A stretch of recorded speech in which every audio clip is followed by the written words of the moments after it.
কথা বল। ইমামে আজম আবু হানিফা রহমাতুল্লাহ আলাইহির অনুসরণ করি, রাইট? হ্যাঁ না উত্তর দিতে হবে, তারপর তো পরের ডবল রাইট রাইট।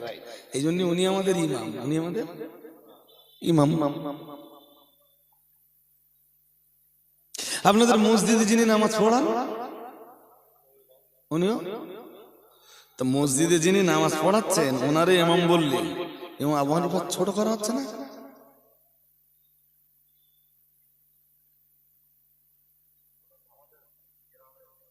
এটা আপনাদের রাইট, উনি আপনাদের গ্রামের ইমাম। আর ইমাম আবু হানিফা অল ওয়ার্ল্ডের হানাফি মাসলাকের অনুসারী মানুষদের ইমাম। আর একটু মন খুলে বলুন, তা আমাদের মসজিদে যিনি নামাজ পড়ান তাকে ইমাম বলছি, এর মানে এই নয় যে ইমাম আবু হানিফাকে ছোট করছে। ইমাম মানে নেতা, ইমাম মানে হ্যাঁ তিনি হতে পারেন ছোট একটা এরিয়ার নেতা।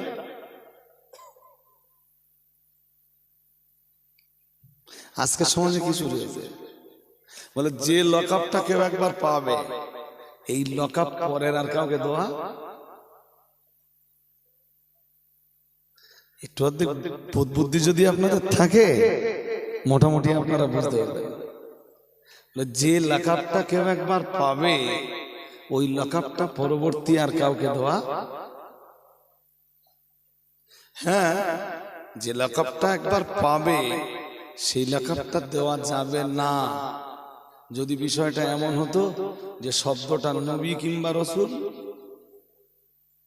তাহলে পরবর্তী আর কাউকে দেওয়া যেত। আরে বাবা, আমাদের দেশের মাদ্রাসাগুলোতে যারা হাদিস পড়ায় তারাও মুহাদ্দিস, তারাও মুহাদ্দিস। আমাদের দেশের মাদ্রাসাগুলোতে যারা তাফসীর পড়ায় তারাও মুফাসসির। তা তারা মুফাসসির আর ইমাম ফখরুদ্দিন রাজি পৃথিবীতে শ্রেষ্ঠ যে কটা তাফসীর আছে তার ভিতরে একটা তাফসীর লিখেছেন ইমাম ফখরুদ্দিন রাজি, তিনিও মুফাসসির, তিনিও মুফাসসির। তো মাদ্রাসায় তাফসীর যিনি পড়াচ্ছেন তিনিও মুফাসসির, ইমাম ফখরুদ্দিন রাজি তিনিও মুফাসসির। দুই মুফাসসির সমান হয়ে গেল। কথা বলো।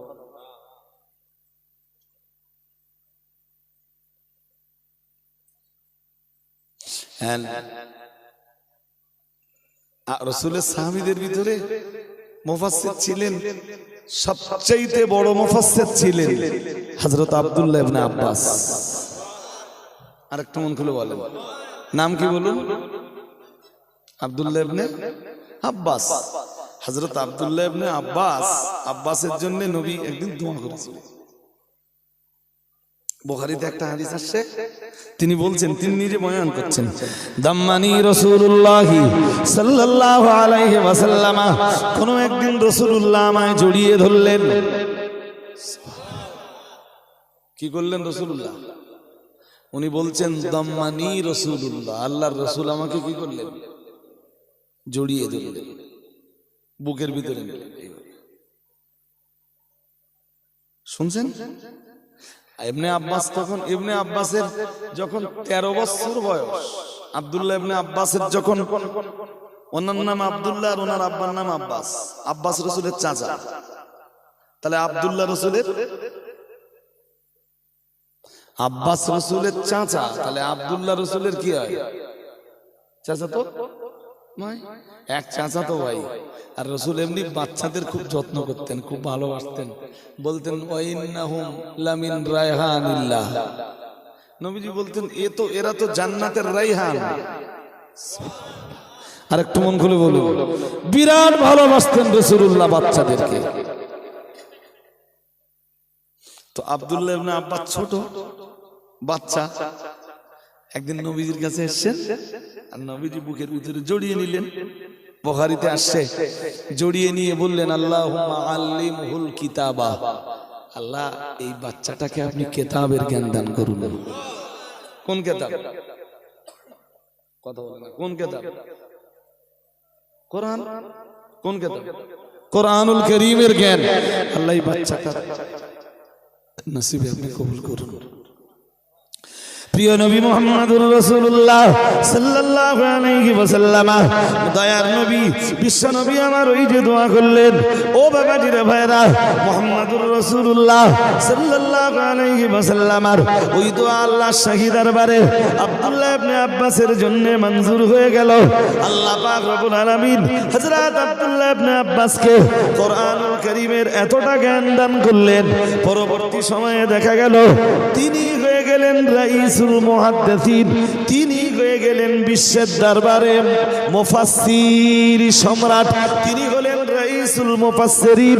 তিনি লাকাব পেলেন, तमाम পৃথিবীর আলেমরা এক বাক্যে রাইসুল মুফাসসিরিন নামে ডাকেছিলেন। ও বাবাজিরে ভাইরা, রাইসুল মুফাসসিরিনের বাংলা কথা মুফাসসির গণের সম্রাট। আরেকটু মন করবেন, ঘুম পাচ্ছে আপনাদের নাকি? আমি খুব হেভি কষ্ট করে কথা বলছি, খুব কষ্টে কথা বলছি আমি। জি, আপনারা দাওয়াত করেছেন, এতটা মানুষ এসে বসেছেন, আপনাদের একটা অধিকার আছে আমার কাছে। আর আপনাদের অধিকার নষ্ট হোক এটাও আমি মোটেই চাইব না। বাকি রহমত কার? আল্লাহর রহমতের উপরে আশা ভরসা করে এই স্টেজে উঠে বসেছি। জি, আমার দিকে তাকান, কথাগুলো মন দিয়ে শুনুন। উনি হলেন রাইসুল, রাইস মানে মাথা, আর মুফাসসিরিন মানে পৃথিবীর কোরআন তত্ত্ববিদ যারা, কোরআনের পণ্ডিত যারা, যারা যুগে যুগে যুগে যুগে আজও পর্যন্ত পৃথিবীতে কোরআনের যত পণ্ডিতের জন্ম হয়েছে সকলের মাথা হলেন, সকলের হেড হলেন, সকলের লিডার হলেন হযরত আব্দুল্লাহ ইবনে আব্বাস। ওনার চাইতে কোরআনের পণ্ডিত আর কেউ, পরবর্তী যুগে যারা যারা কোরআনের তাফসীর লিখেছে সবাই রে ওনার কাছে ধার করা লেগেছে। উনি ব্যতীত কোরআনের তাফসীর, বিশুদ্ধ তাফসীর তৈরি হয় না। কোরআনের যে ব্যাখ্যা, এই বিশুদ্ধ ব্যাখ্যা পাওয়া যাবে না হযরত আব্দুল্লাহ ইবনে আব্বাসকে যদি ছেড়ে দেওয়া হয়। কথা কি বুঝতেছেন? হ্যাঁ না বলেন? হ্যাঁ, এবারে শুনুন। পরবর্তীকালে যারা তাফসীর লিখেছেন, এক তাফসীরের নাম বলি তাফসীরে তাবারি, একদম প্রাচীন একটা তাফসীর, নবীন না। নবীন তো অনেক তাফসীর আছে, এটা প্রাচীন একটা তাফসীর, তাফসীরে তাবারি লিখেছেন ইমাম তাবারি রাহমাতুল্লাহ আলাইহি। শুনছেন? হ্যাঁ না বলেন? আমরা আব্দুল্লাহ ইবনে আব্বাসকেও বলি মুফাসসির, আবার ইমাম তাবারিকেও বলি, আবার আমাদের মাদ্রাসায় যিনি তাফসীর পড়াচ্ছেন তাকেও বলি মুফাসসির। আব্দুল্লাহ ইবনে আব্বাসের ছোট করা হচ্ছে না?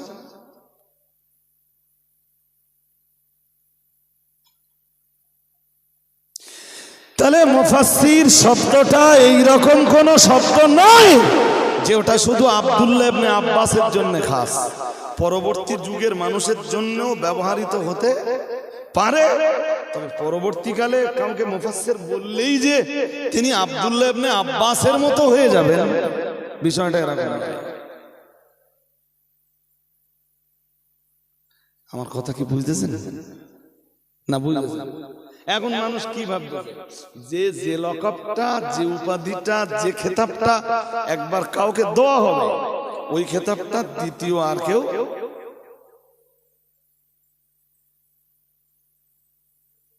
এইটা বিশ্বাস। এইটা নিয়ে এখন সোশ্যাল মিডিয়ায় বিরাট ভাবে তোলপাড় চলতেছে।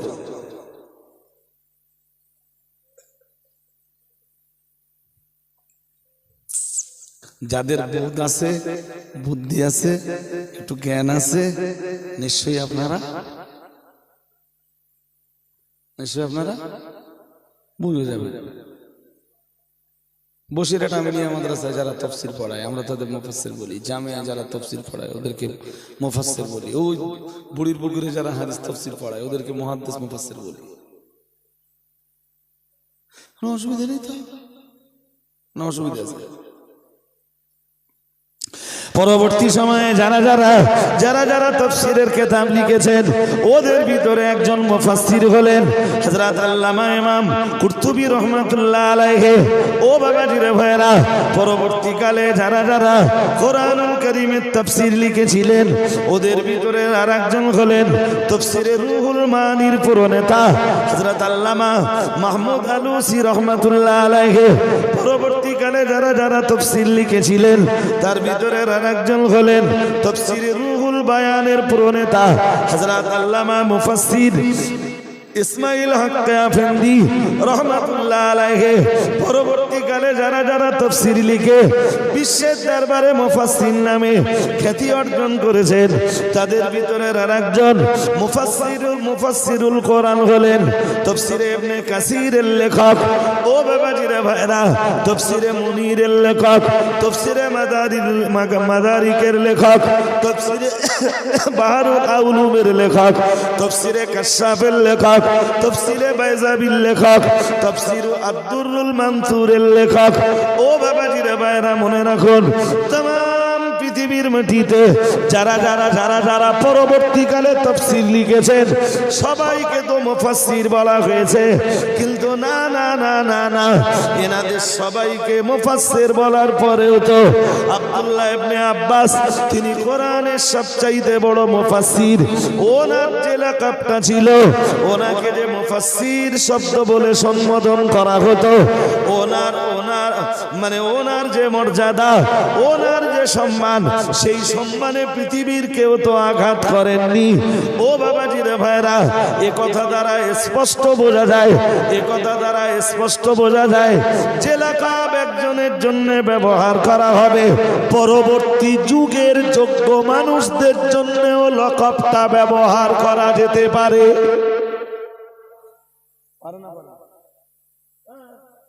তার মানে এই না যে আপনাদের মসজিদের ইমাম আর ইমাম আবু হানিফা, দুই ইমাম সমান হয়ে গেল। কত ভালো। আচ্ছা, এটা কাজ করলে কেমন লাগে বলুন তো, দেখেন দিন একটু বুঝে সুঝে আপনারা, আপনাদের বোধ বুদ্ধি জ্ঞান সব আছে, একটু দরুদ শরীফ একবার পড়েন দিন, একটু ষোলো ষোলো পড়েন, ষোলো ষোলো। ব্যাস, স্টপ। ওই অর্ধেকটা হয়েছে আলহামদুলিল্লাহ। কি পড়লেন? আল্লাহুম্মা সাল্লি আলা সাইয়্যিদিনা। মাওলানাটা কে?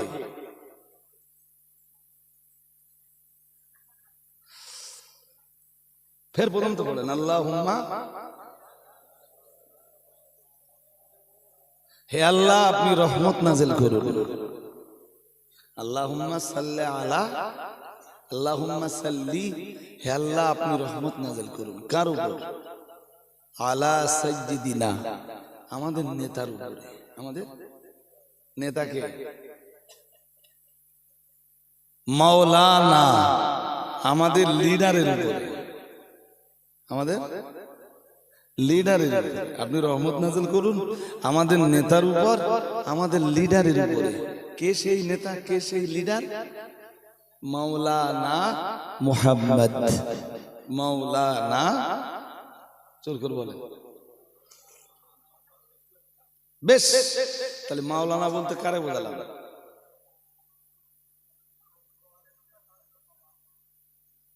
তো বাবু দরুদ শরীফ পড়ে এতক্ষণ বোঝালাম কি? তাহলে আমি আপনাদের দরুদ শরীফের ভিতরে মাওলানাটাকে কি পড়তেছেন? কি সাইয়্যিদিনা মাওলানা মুহাম্মদ। তো মাওলানাটা কে? আমাদের নেতা, আমাদের লিডার কে? মুহাম্মদ সাল্লাল্লাহু আলাইহি ওয়াসাল্লাম। তাহলে হে আল্লাহ, আমাদের নেতা, আমাদের লিডার হযরত মুহাম্মদ সাল্লাল্লাহু আলাইহি ওয়াসাল্লামের উপর আপনি রহমত নাযিল করুন। আরে দরুদ শরীফ পড়ে মাওলানা কারে বলতেছেন? দরুদ শরীফের ভিতরে মাওলানা কে? আমাদের নবী সাহেব। হবে হবে না? হ্যাঁ, আমাদের নেতা ছিলেন বলেই তো, আমাদের নেতা আছেন বলেই তো আমরা কি পড়ছি সাইয়্যিদিনা মাওলানা মুহাম্মদ। তাহলে মাওলানা কে? এই দরুদ শরীফের ভিতরে যে মাওলানা পড়ছি, মাওলানা কে? এই মাওলানা বলো, স্টেজের কোন মাওলানা না। তাহলে এটা মাওলানা বলা হলো কাকে? রাসূলুল্লাহকে। পরবর্তীকালে আমাদের দেশের এই যারা একটু কোরআন হাদিস বোঝে টোঝে সবাই তো আসতেছে আর মাওলানা বলতেছে, তোদের নবীর অপমান হচ্ছে না?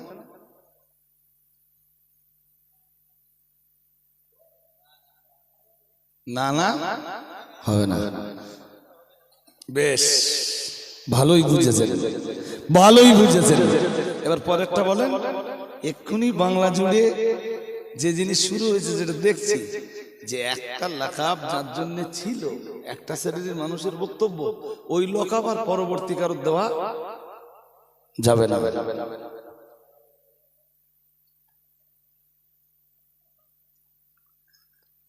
হুজুর, তোমার হুজুর বলবো কেন?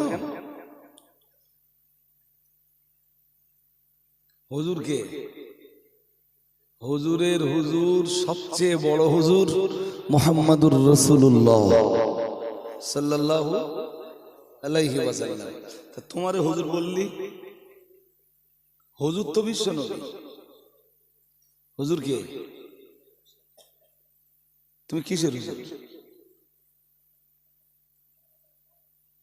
তোমার বক্তব্যই যদি সঠিক হয়, একটা লাকাব একবার যার জন্য ব্যবহার করা হবে, যদি পরবর্তী কারোর জন্য ব্যবহার করা না যায়, তোমারে হুজুর বলতে যাব কেন?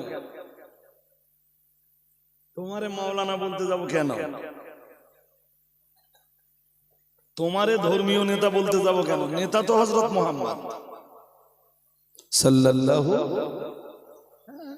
তিনি তামাম পৃথিবীতে আল্লাহর কিয়ামত পর্যন্ত যত বান্দারা আসবেন সবার নেতা। আরেকটু হ্যাঁ, আর আমরা কোন আলেমকে নেতা বলছি? হতে পারেন তিনি রসুলের রেখে যাওয়া সেই বার্তাগুলো মানুষের কাছে, যে মানুষদের কাছে পৌঁছে দিচ্ছেন, একজন আলেম, তিনি তাদের নেতা।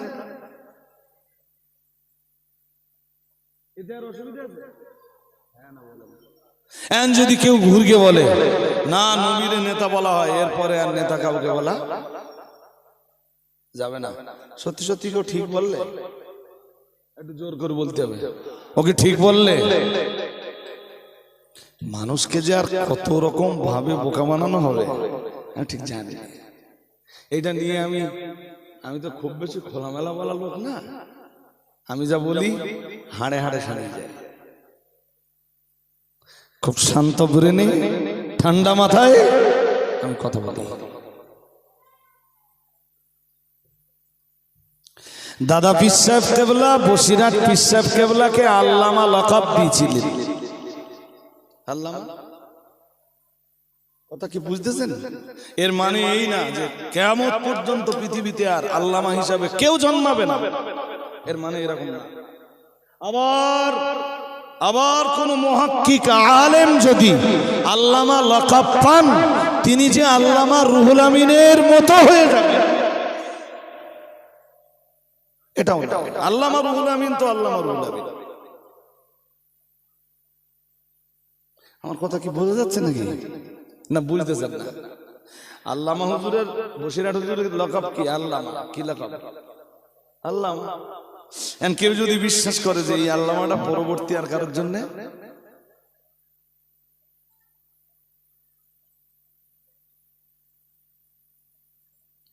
আরে এই জাতীয় লকাব তো ছিল আল্লামা জালালউদ্দিন সিউতি, জালালউদ্দিন মহাল্লি, আল্লামা ইমাম ফখরুদ্দিন রাজি, ওনাদের নাম লেখা শুনছেন? অনেক আগে তো। ইমাম ফখরুদ্দিন রাজি কি আজকের লোক? জালালউদ্দিন সিউতি রাহমাতুল্লাহ আলাইহি আজ থেকে 750 বছর আগে লাগে। শুনছেন? ওনার নামে ব্যবহার হতো আল্লাহ। কথা শুনছেন না? ওনার নামে ব্যবহার কি হতো? আল্লামা। আচ্ছা বলুন তো, যদি যদি যোগ্য ব্যক্তিকে পরবর্তীকালের কোন যোগ্য ব্যক্তিকে সেম লাকাব না দেওয়া যায়, তাহলে তো জালালউদ্দিন সিউতির পরে যারা যারা এসছে তাদের কারণ নামে আর আল্লামা বলা।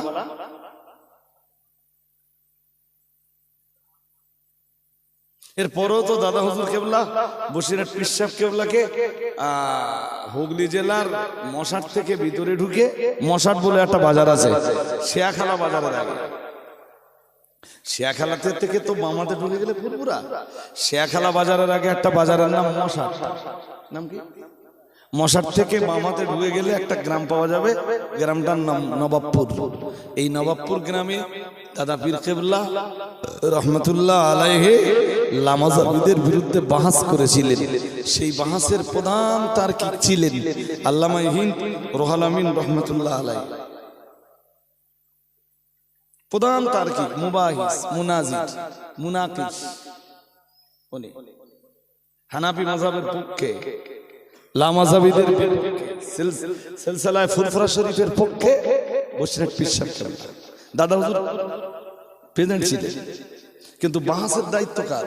দাদা হুজুর কেবলা নিজে নির্বাচিত করলেন এই বাহাসের হানাফি মাযহাবের পক্ষে প্রধান তার্কিক, প্রধান মুবাহিস বড় মাওলানা রুহুল আমিন। আরেকটু মন খুলে বলে, 3 দিন ধরে বাহাস হলো। সেই বাহাসে শেষ পর্যন্ত রুহুল আমিন রহমাতুল্লাহ আলাইহির জয় হলো, দাদা পীর কেবলার জয় হলো। লামাজাবিরা মজলিস ছেড়ে পালিয়ে চলে গেল। দাদা পীর কেবলা ওই মজলিস থেকে বসিরহাট পীর সাহেব কেবলার লকাব দিয়েছিলেন আল্লামা। কি লকাব দিয়েছিলেন? আপনি ওই বইটা পড়ে নেবেন, নবাবপুরের বাহাস, দেখবেন ওতে আছে। হ্যাঁ,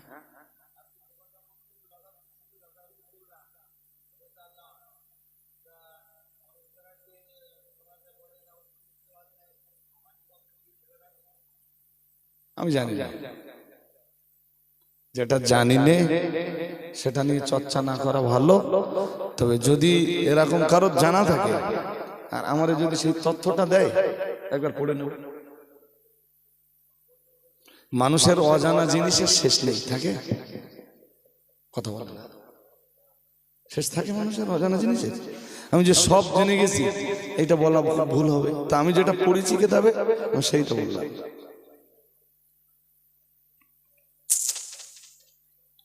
বোঝা গেল কি? ওই যে নবাবপুরে বাহাসটা হয়েছিল না, ওই বাহাসের উপরে একটা কিতাব আছে, তার নাম নবাবপুরের বাহাস, আজও আছে, মোবাইলেও ফেলতে পাওয়া যাবে। তো এই বাহাসের কিতাবের ভিতরেই এই কথাগুলো লেখা আছে। বাহাসের পরে উনি বসিরহাট হুজুর কেবলা রহমাতুল্লাহ আলাইহিকে আল্লামা লাকাবে বিভূষিত করেছিলেন। যদি কেউ মনে করে যে আল্লামা বসিরহাট হুজুর কেবলা ছাড়া পরবর্তী আর কারোর জন্য ব্যবহার করা যাবে না, তো তোমার চিন্তা ভাই দোয়া কাজটা কালেমা না পড়তে পেরে সে যদি আল্লামা, তবে হ্যাঁ এটা একেবারে আল্লামা মানে কি জানেন? বহুত বহুত জাননেওয়ালা। আল্লামা মানে বহুত বহুত, মুডে কিছু জানে না, তার নামে যদি আল্লামা দেওয়া হয় তাহলে সেখানে শব্দটা অপমানজনক, সেখানে শব্দটা নিশ্চয় কোরআন শরীফ পড়তে পারে। আল্লামা মানে তো বহুত বহুত জাননেওয়ালা, জ্ঞানের দরিয়া, জ্ঞানের সাগর, বিদ্যা সাগর, ইলমের সাগর।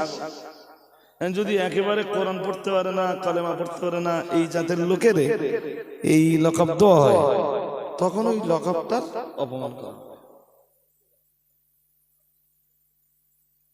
এছাড়া যদি কোনো মুহাক্কিক আলেম দেশের মাটিতে পাওয়া যায়, তাকে যদি আল্লামা লকাব বলা হয়, নো প্রবলেম, কোনো অসুবিধা নেই।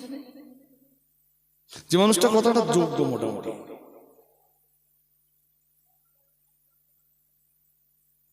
আমি কি বোঝাতে পারছি নাকি?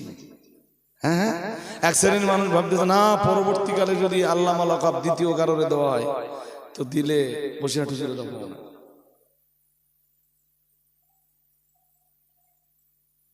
বিষয়টি এরকম কিছু না। ফুরফুরা শরীফের পীর সাহেব কেবলা আল্লাহর বিখ্যাত একজন ওলি ছিলেন। হ্যাঁ হ্যাঁ, পরবর্তীকালে যে আর ওলি আসবে না, কাউকে ওলি বলা যাবে না, বিষয়টা তো এরকম। হ্যাঁ, যদি কেউ বলে যে যাকে তাকে মুজাদ্দিদ বলা যাবে না, আমি ওর সাথে একমত। কেন? মুজাদ্দিদ হাদিস শরীফে আসতেছে মুজাদ্দিদ প্রতি 100 বছর অন্তর আসে। আরেকটু মন খুলে বলেন, মুজাদ্দিদ প্রতি,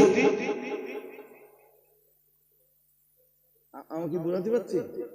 মুজাদ্দিদ প্রতি 100 বছর অন্তর আসে, এটা হাদিস শরীফে এসেছে। সুতরাং দুম করে যদি কেউ কারোরে মুজাদ্দিদ বলে, ওই লকাবটা মেনে নেওয়া যাবে না। আমার কথা কি বোঝা যাচ্ছে? হাজিরিন, ইমামে আজম আবু হানিফা রহমাতুল্লাহ আলাইহি तमाम দুনিয়ার মানুষ তো তাকে ইমাম বলে জানে। ও বাবাজিরা ভাইরা, কিন্তু মজার ব্যাপার মাথায় রাখুন, হযরত ইমামে আজম আবু হানিফা রহমাতুল্লাহ আলাইহি যে মাসলাগুলো সরাসরি আল্লাহর কোরআনে পাওয়া যায় না, যে মাসলাগুলো সরাসরি প্রিয় নবী মুহাম্মদুর রাসূলুল্লাহ সাল্লাল্লাহু আলাইহি ওয়াসাল্লামের জবানি মুবারকের হাদিসে পাওয়া যায় না, ওই রকম হাজার হাজার মাসলা ইমামে আজম কোরআন এবং সুন্নাহকে সামনে রেখে কোরআন সুন্নাহ দিয়ে তিনি ইস্তেমবাদ করেছিলেন। কোরআন এবং সুন্নাহকে সামনে রেখে তিনি কিয়াস করেছিলেন। ও বাবাজিরা ভাইরা, কিয়াস করে ওরকম হাজার হাজার মাসলা তিনি বার করেছিলেন। আর ওই মাসলাগুলো তো লিখে নিয়েছিলেন হযরত ইমাম মুহাম্মদ রহমাতুল্লাহ আলাইহি। ইমাম মুহাম্মদ রহমাতুল্লাহ আলাইহি তিনি তার কিতাবের ভিতরে ওই মাসলাগুলো লিখে ফেললেন। আর ইমাম আবু ইউসুফ রহমাতুল্লাহ আলাইহি তিনি ওই ইমামে আজম আবু হানিফা রহমাতুল্লাহ আলাইহির ছাত্র। ইমামে আজম আবু হানিফা রহমাতুল্লাহ আলাইহির বিখ্যাত ছাত্রদের ভিতরে সবচাইতে বেশি বেশি প্রসিদ্ধি যারা অর্জন করেছিলেন, তার ভিতরে একজন ছিলেন ইমাম মুহাম্মদ, আর একজন ছিলেন ইমাম আবু ইউসুফ রহমাতুল্লাহ আলাইহিমা। ও বাবাজিরা ভাইরা, মনে রাখুন, একদিকে ইমাম মুহাম্মদ যেমন ইমাম আবু হানিফার রেখে যাওয়া মাসলাগুলো নিজের কিতাবের ভিতরে লিখে ফেললেন, অন্যদিকে ইমাম আবু ইউসুফ রহমাতুল্লাহ আলাইহি পরবর্তী সময়ে তিনি ইমাম আজমের মাসলাগুলোর প্রচারক এবং প্রসারকের ভূমিকা পালন করলেন। আরেকটু মন খুলে